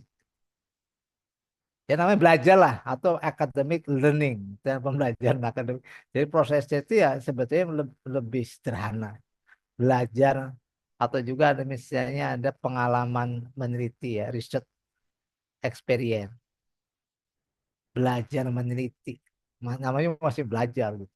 Tuntutannya itu ya walaupun sebetulnya ya tergantung kepada universitasnya kan, kalau sudah universitas misalnya diakreditasinya menggunakan akreditasi internasional bisa saja kan, walaupun S1 menghasilkan banyak produk ya kan, banyak produk, banyak hak haki kan itu memungkinkan itu. Tapi kalau misalnya universitasnya akreditasinya masih sederhana ya itu menggambarkan akreditasi kampus itu sebetulnya menggambarkan apa ya, keseriusan, kualitas dan seterusnya gitu. Jadi begini, kalau menggunakan istilah kompleksitas ya, ya namanya juga misalnya sarjana. Taruhlah saya seringkali mengarahkannya, cukuplah untuk belajar meneliti itu jangan banyak variabelnya. Ya, cara ya. Jadi tidak banyak variabelnya. Kalau S1 misalnya berapa? Ya udah 2 variabel aja. Yang penting dia bisa memahami proses risetnya, kemudian proses pengambilan keputusannya kan itu kan, membuat kesimpulan, generalisasi, langkah-langkahnya tepat, itu kan namanya baru ini. Ada experience untuk ini ya, untuk penelitian. Pengalaman meneliti itu penting. Termasuk keluasan. Misalnya apa keluasannya? Ya populasinya jangan luas-luas gitu kok. Jangan banyak-banyak populasinya, sederhana saja gitu. Tapi dengan populasi yang misalnya sedikit tapi langkah pengambilan sampelnya tepat. Artinya apa? Sistematik eh, sistematika ya, berpikir ilmiahnya benar kan itu kan ya. Metodologi penelitiannya benar gitu. Itu aja gitu. Sementara kalau magister kompleksitas ya. Ini namanya magister, masa harus sama dengan sarjana kan gitu. Jadi kualitas tesisnya ya harus lebih baik dari kualitas skripsi. Nah, itu yang saya kadang-kadang gini. Ya senyum-senyum ya. Nah, gitu. Ini kualitas skripsi, kualitas tesis kok lebih rendah dibandingkan dengan kualitas skripsi. Nah, itu ada gitu. Saya makanya ini berarti kan ada kekeliruan itu. Misalnya apa? Lebih rendahnya salah, misalnya salah analisis ya kan, bahkan salah penulisan kan gitu.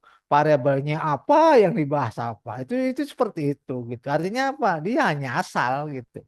Jadi mestinya di dalam penulisan karya ilmiah ya harus sungguh-sungguh secara metodologi. Kemudian kalau misalnya bahasa kan dia harus sesuai dengan EYD kan gitu kan. Ejaan yang disempurnakan kan itu. Artinya penulisan bahasa bakunya yang harus ini gitu. Jangan sampai apa pembimbing itu sampai mengoreksi apa? Mengoreksi ini awalan awalan di kan gitu kan. Dipukul, ditendang, di sekolah. Nah, kan ada tuh penulisan beda tuh. Bagaimana membuat kalimat majemuk, ya kan? Kalimat majemuk setara, kalimat majemuk bertingkat, itu kan harus ini. Penggunaan bahasa bahasa tulis dengan bahasa lisan kan beda. Kapan menggunakan kata bisa? Bisa apa dapat? Jika atau kalau. Nah, kan itu kan penting tuh dalam penulisan ilmiah itu. Artinya dosennya juga harus paham, dosennya juga nggak paham bahasa Indonesia kan repot. Kata bisa banyak sekali bisa. Bisa itu kan lisan. Maka gunakan dapat kan itu kan, jangan kalau, jika, kan gitu. Nah itu sering kali tuh, mana yang baku ya kan, mana yang tidak baku, misalnya praktek apa praktik, nah itu kan penting juga. Nah, kalau nggak tahu dosennya praktek kan gitu, padahal itu non, apa namanya tidak baku. Nah, itu hal-hal yang saya kira untuk bisa menjaga kualitas ya. Jadi kompleksitas di dalam penulisan tesis misalnya digambarkan apa? Banyaknya variabel. Kalau kuantitatif ya. Kalau kualitatif kan kedalaman. Berapa variabel untuk tesis? Tadi kalau sederhana berarti dua. Sederhana untuk siapa? Sederhana untuk S1. Berarti kita pakai ganda. Berarti berapa? Tiga, ya kan? Jangan pakai apa? Jangan pakai T, uji T. Uji T itu dua variabel, dua kelompok sampel. Maka menggunakan ANAVA. Itu kalau untuk misalnya magister, ya kan? Tiga kelompok atau lebih. Nah, itu sederhana membedakannya. Jadi banyaknya variabelnya harus lebih dibandingkan dengan yang skripsi gitu. Kalau misalnya dua ya udah kembali aja ke ini gitu ke sarjana kan gitu. Nah, itu penting di antara untuk bisa uh, membedakan kompleksitas ya. Karena banyaknya variabel dalam penelitian kuantitatif berarti ada permasalahan juga yang kompleks, yang lebih gitu. Ada analisis yang berbeda. Nah, misalnya gini, analisis regresi. Nah, kalau menggunakan apa? Menggunakan ganda, maka akan ada uji asumsi yang berbeda. Uji asumsi kalau di dua variabel itu cukup misalnya ya, cukup dengan uji normalitas dan uji linearitas. Ya kan? Tapi kalau menggunakan ganda nanti akan ada uji misalnya uji normalitas, uji linearitas, uji multikoleritas. Itu nanti akan ada diuji gitu. Uji asumsi klasiknya berbeda. Nah, itu berarti lebih kompleks tadi yang menurut Tepuspa ya. Ada kompleksitas. Kemudian bagaimana lagi? Populasinya. Magister kok satu kelas. Magister penelitian satu kelas. Kalau eksperimen nggak masalah. Ya kan? Kalau eksperimen itu kan bisa kelas eksperimen, kelas kontrol. Itu kan dua kelas tuh. Satu sekolah nggak masalah gitu. Tapi kalau kalau survei, ya jangan satu kelas lah survei kok satu kelas. Karena letak survei itu adalah pada jumlah populasi. Tapi kalau kualitatif baru, nah kualitatif kan tidak menghitung populasi, beda cara memahaminya. Jadi kompleksitas di dalam penelitian magister tentunya variabelnya harus berbeda, keluasan populasinya, ya kan, keluasan populasinya. Kemudian juga kalau metodologi, ya, pengembangan instrumennya, nah instrumen untuk mengambil datanya gitu. Nah, itu harus lebih apa? Harus lebih tervalidasi. Validasinya harus betul-betul serius gitu, uji cobanya gitu. Jangan asal. Nah, kadang-kadang kan instrumennya tidak divalidasi gitu kan, langsung dipakai untuk ngambil data.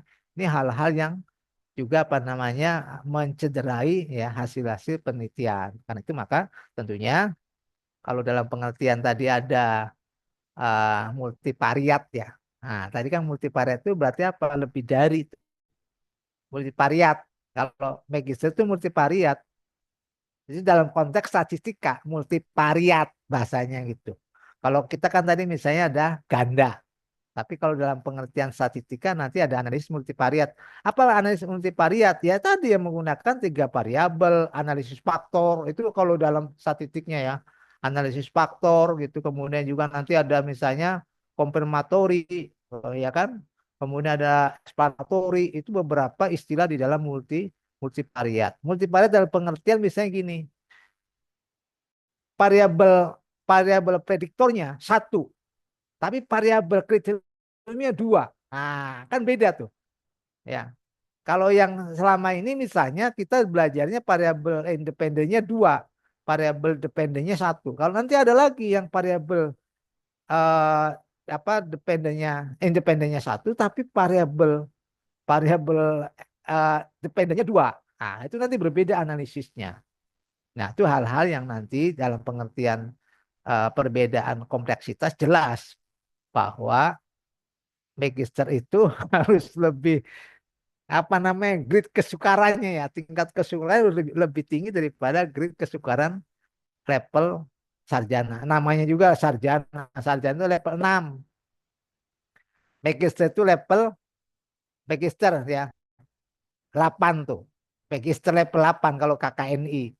6 itu sarjana, profesi itu 7 ya.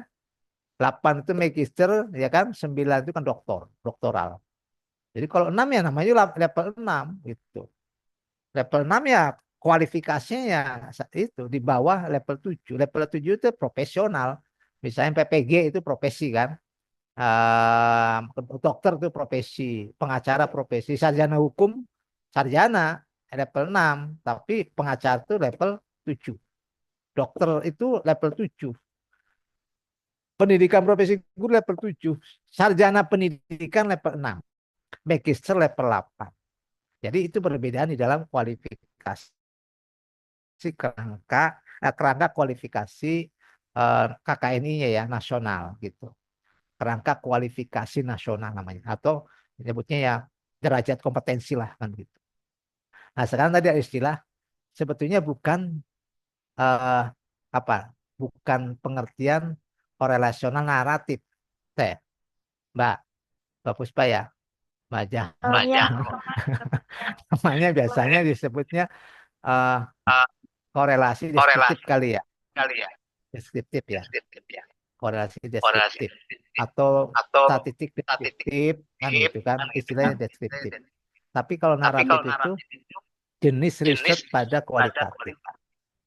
Riset naratif, strategi naratif, ada etno apa ada fenomenologi, ada kasus ya kan, dari kasus ada etnografi, ada grounded ya. Itu 5 biasanya yang menjadi strategi dalam penelitian kualitatif. Jadi kalau misalnya korelasional simetris ya kan, simetris sederhana, simetris ganda. Korelasi asimetris sederhana, korelasi asimetris ganda. Itu bedanya di mana? Bedanya di banyak variabel. Bedanya di tujuannya. Jadi kalau kita menggunakan korelasi, artinya apa? Berarti kita ingin membuktikan. Tujuannya adalah membuktikan apakah variabel yang kita teliti itu berkorelasi atau tidak dengan variabel yang A, misalnya variabel X dan variabel Y. Ya. Jadi variabel yang teliti kita coba tuh, ada nggak nih keterkaitannya. Tapi kalau asimetris tadi menggunakan istilahnya ada tidak pengaruhnya, maka muncullah istilah variabel prediktor, variabel kriterium. Variabel prediksi, ya kan gitu kan? Variabel prediksi, prediktor, ya kan? Variabel kriterium. Maka disebutnya penelitian prediksi. Nah, kalau deskriptif,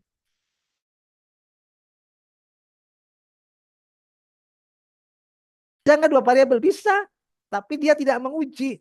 Nah, tidak menguji apa? Tidak menguji apakah misalnya berhubungan atau tidak. Dia hanya namanya deskriptif.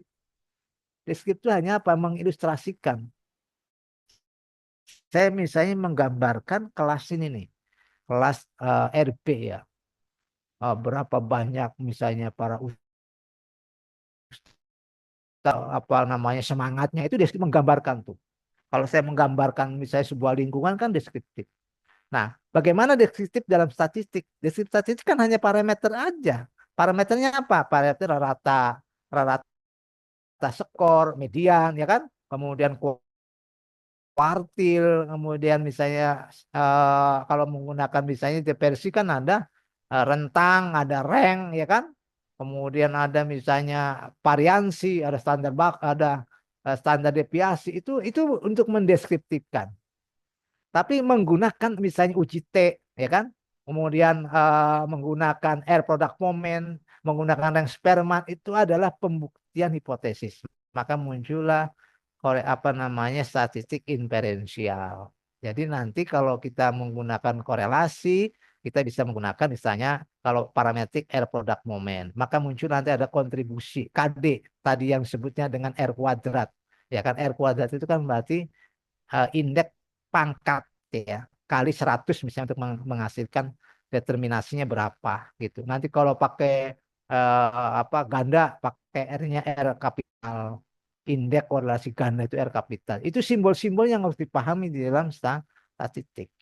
Nah, itu yang dimaksud dengan eh, statistik deskriptif, ya kan, korelasional, kan gitu kan, statistik inferensial untuk korelasi, inferensial untuk komparasi, nanti ada parametrik, ada non parametrik, itu wilayahnya ada di statistika.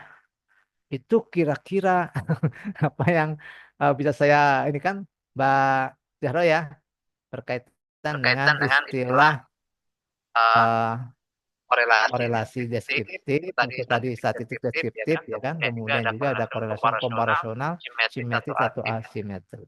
Saya kembalikan ke Pak Nanang. Terima kasih banyak Bapak atas jawabannya. Jazakumullah khairan. Barakallahu fikum Bapak. Pak. Baik, bagi teman-teman yang lainnya, kita masih ada waktu ya 20 menit. Dipersilakan kepada teman-teman yang lain yang masih merasa Masih belum bingung, memahami masih ya, bingung. masih bingung, Pak Pak Nanangnya bingung nggak? bingung Mas. Saya saya memang kadang-kadang apa ya? Ya memang nggak bisa ya kalau per satu pertemuan kemudian ngebut kan gitu kan, kemudian bisa dipahami gitu. Memang perlu ada bacaan, ada pengalaman ya. Kalau tadi kan misalnya Pak Jarwo kan sudah punya pengalaman misalnya di S1 yang menggunakan kuantitatif kan gitu. Oke, silakan Bu Ya, Eli, Bu Yani, Bu Wis.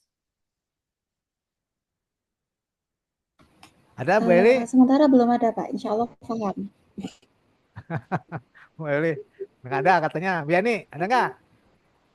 Belum Semua ada, udah. Pak. Buat Bingung yang sih, ada, Pak. Jadinya belum ada buat pertanyaan. yang ada, buat yang ada. Begini, Mbak. Kelas Ya. kita ini kan 1 tahun ya. Oh, Kira-kira kita dijadwalkan untuk mulai membuat tesis itu kapan? oh gitu. Terutama pengajuan judulnya itu diagendakan kapan gitu, Pak? Oh, ini RPL ya, Bu Eli ya? Bu Eli. Iya, Pak. Oh, ya udah sekarang gini aja deh. Saya ingin perkuliahan kita menghasilkan ini mini proposal sama artikel ya. Nanti saya akan lebih fokus kepada ininya gitu. Apa sih yang misalnya di dalam membuat latar belakang, ya, latar belakang, kemudian literatur review, menentukan novelty, ya kan, membuat state of the art gitu, kemudian membuat konsep sama teori, itu juga kadang-kadang itu tuh, ya. Mungkin nanti saya nggak tahu soal, maaf, saya nggak tahu kalau ini kelas percepatan. Ya, jadi berarti saya bersyukur dong kalau misalnya ini bisa ya menghasilkan mini proposal yang nanti bisa dibawa ke ini, bawa ke apa pembimbingan ya. Kalau kelas 1 tahun berarti nanti mungkin di semester berikutnya Bu Eli. Semester berikutnya berarti sekitar bulan Februari atau Maret ya, Pak? Kalau yang semester sekarang kan habis Desember nih, Iya, ya, awal awal minggu pertama itu kan habis, minggu kedua kan masa UAS ya, iya, UAS ya. iya. Berarti kan mungkin Januari ya akan bersamaan kali ya. Iya, karena Ya. kalau kemarin itu diagendakan kita Agustus Nah. sudah wisuda. Jadi kira-kira dari sidang tesis ke wisuda itu kira-kira jaraknya berapa lama, Pak? Jaraknya. eh, Kan biasanya paling mau tidak lari apa jalan? Mau lari apa 2 bulan jalan? sebelum wisuda itu katanya kan sudah harus selesai semua gitu, Pak. Mau lari apa jalan? Kalau jalan lama, kalau lari cepet ya kan? Ya, maksud saya gini, Bu Weli. Ini mata kuliah saya bisa nggak menghasilkan mini proposal? Jadi sekarang judulnya udah ketemu. Ini kan pertemuan saya yang keberapa, Pak Nanang? keempat. Nah. Iya kan? Tempat. Berapa pertemuan dijadwalkan? Bu Eli, berapa pertemuan atau mata kuliah? Mata kuliah ini ya, Pak. Semua mata kuliah nih yang ini berapa pertemuan dijadwalkan? 14 ya kemarin. Iya, 14. Oh, berarti masih iya, 10 Pak. lagi kan? Berarti 10 dibagi 4 minggu. Ya, Iya, berarti kurang berapa? 2 2 bulan. bulanan. 2 bulan 2 lebih. bulan ya. 2 bulan itu nggak ngasihkan mini proposal sama artikel. Bagaimana Pak? Bisa nggak? 2 bulan ini pertemuan mata kuliah saya bisa nggak menghasilkan artikel sama sama mini proposal? Sanggup nggak? Katanya mau berlari nih Agustus udah. Kan kita Bu Yani sanggup nggak? perlu merencanakan gitu Pak. Kan buat tesis itu kan butuh waktu yang nggak sebentar gitu. Ya kan katanya udah 1 tahun ininya disainya. Pertanyaan saya kan ini mata kuliah saya. Akan saya bantu kalau memang ya mau berlari nih. Mau berlari. Nanti ceknya saya kurangi. Tapi kita akan banyak apa? Mengerjakan gitu loh. Bu. Ya Bu ini. Ya enggak? Ya Pak. Aku ragu. Enggak ini Boleh nih. Pak, boleh Iya siapa? Pak. Ya jadi nanti gini maksud saya. Kapan kita misalnya melakukan literatur review? Kegunaannya untuk apa? Kan itu kan? Nah, itu kan pertama kan kita harus bisa melakukan review terhadap artikel-artikel yang bisa digunakan untuk menyusun. Menyusun apa? Minimal mini proposal. Mini proposal itu jadi bahan untuk bisa dibawa menjadi proposal gitu. Artinya komponen-komponennya sudah terpenuhi lah kalau mini proposal. Kan hanya untuk nanti diperpanjang saja gitu. Jadi minggu gini, maksud saya nanti minggu depan ya kan, saya kurangi konsepnya, tapi saya akan bisa ajak ke literatur review dulu. Kita mereview artikel, bagaimana caranya, ya kan, mencari artikel, mereview, kemudian menggunakan model apa yang bisa digunakan untuk menyusun latar belakang, ya kan, menyusun state of the art. Itu nanti begitu, ya. Kita sudah akan masuk ke komponen-komponen dari penulisan tesis, gitu loh, Pak Ketua ya. Iya Pak, Jadi kita benar akan Pak, masuk benar, ke komponen-komponen penulisan tesis supaya benar Pak. nanti bisa termanfaatkan.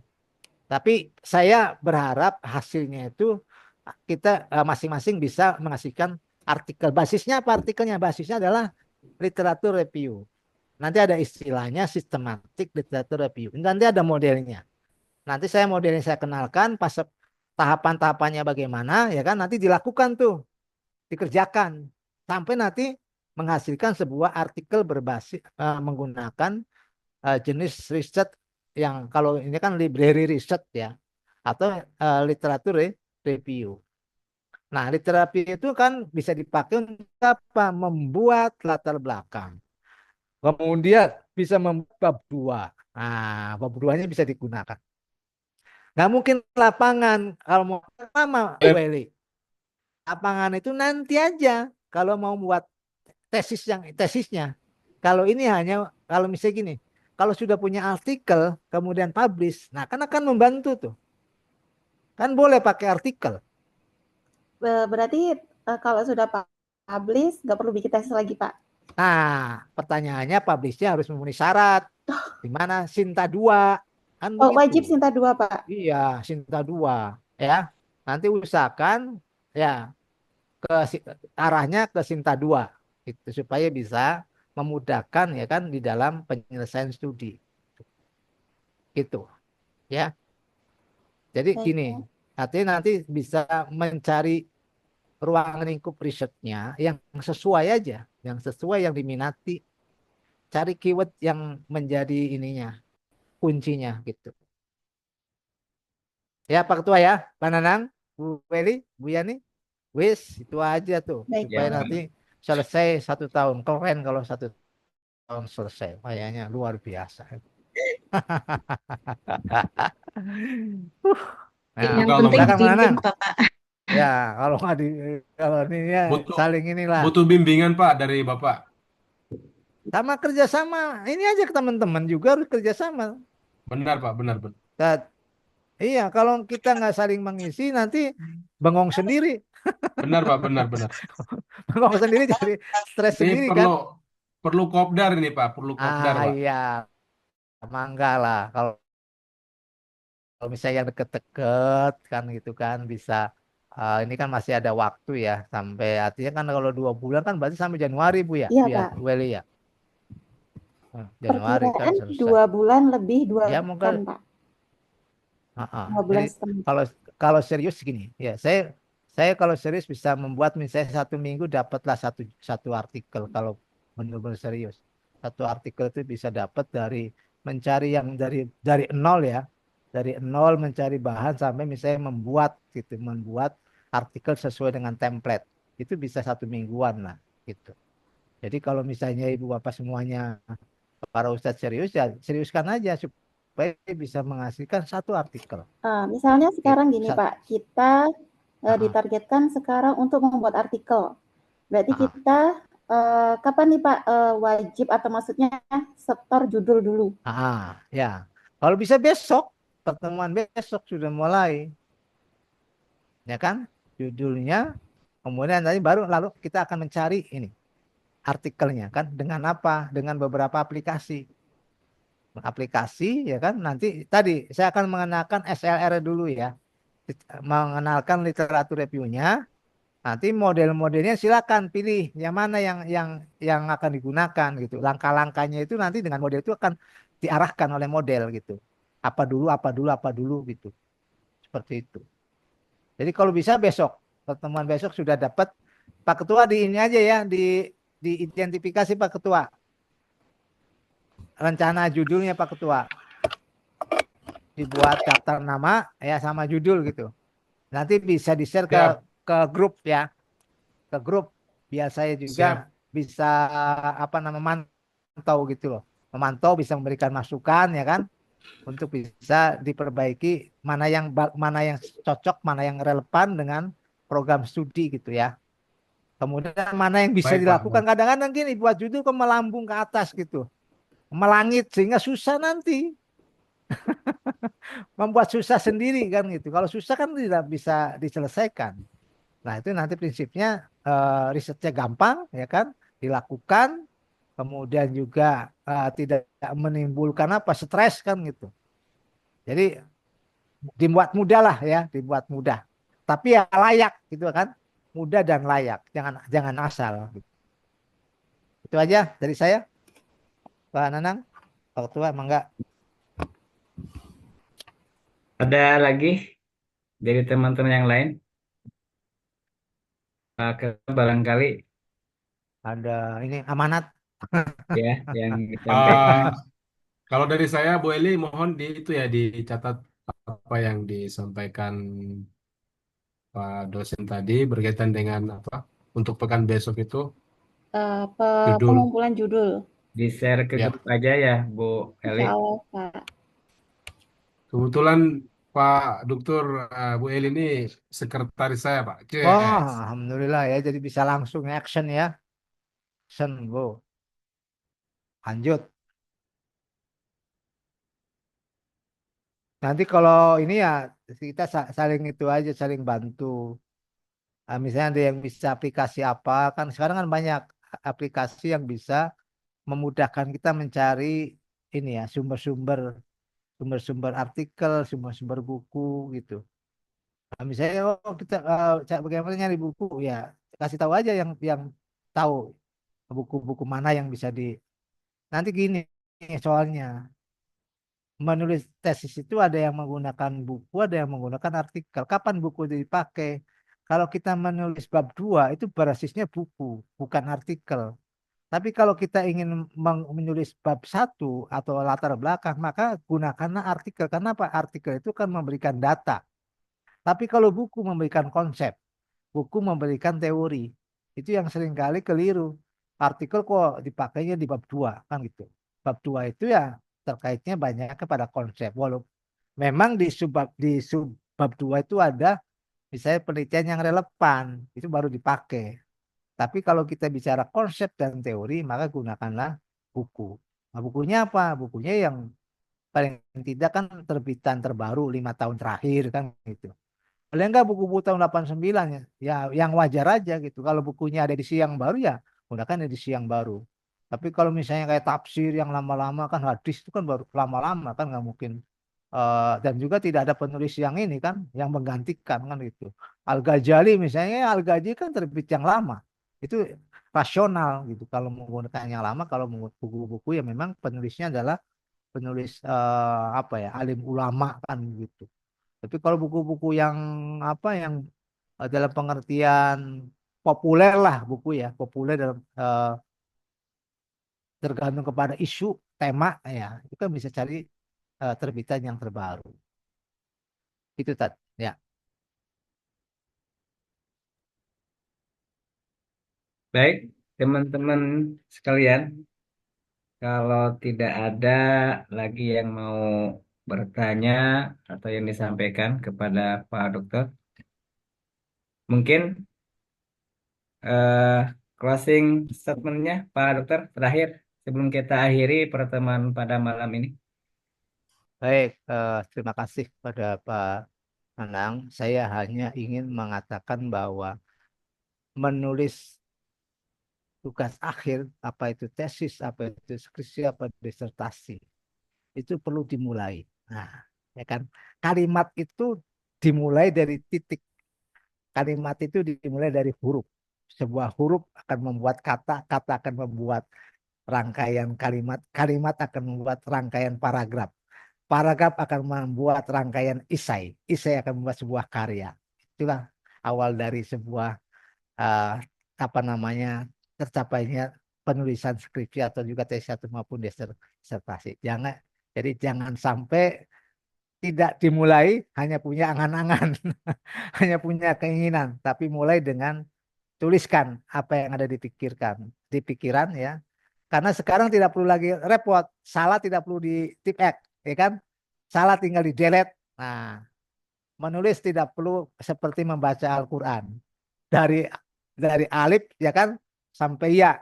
Tapi kalau menulis bisa dari ya sampai ke alif, bisa dibolak-balik. Itu saja, terima kasih. Saya kembalikan kepada moderator. Ya, terima kasih Pak Dr. Hasan Bisri MPD, sangat luar biasa malam hari ini. Walaupun tidak hanya teman-teman sekalian, termasuk saya pribadi juga masih tetap dalam bingung menentukan apa yang disampaikan. Mudah-mudahan ini menjadi motivasi kita semua untuk terus belajar ya.